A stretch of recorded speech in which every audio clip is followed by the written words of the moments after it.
લોકો બે બુનિયાદ રીતે નિવેદનો આપે છે।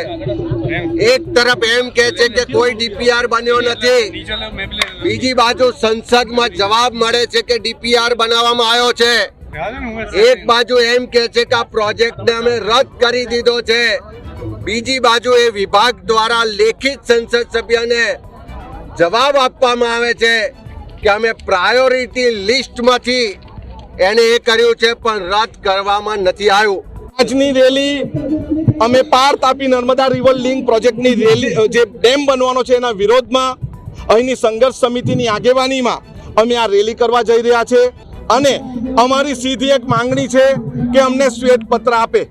જેઠાલાલ એવું કહી ગયા કે અમે આ કોઈ પણ જાતનું ડીપીઆર બન્યો નથી, તો 2017માં ડીપીઆર બન્યો ત્યારે કોની સરકાર હતી? ભાજપની સરકાર હતી કે કોંગ્રેસની સરકાર હતી? તમારી સરકારમાં ડીપીઆર બન્યો, તમારી સરકારના કેન્દ્રીય મંત્રી નિર્મલા સીતારમણ જે 2022ની 14મી ફેબ્રુઆરીએ લોકસભામાં એમણે વાત કરી અને ત્યાર પછી પણ એક મોગલી એમ કહે છે કે આવો કોઈ પ્રોજેક્ટ નથી, ગેરમાર્ગે દોરે, હવે નવો જેઠાલાલ નીકળી આવ્યો।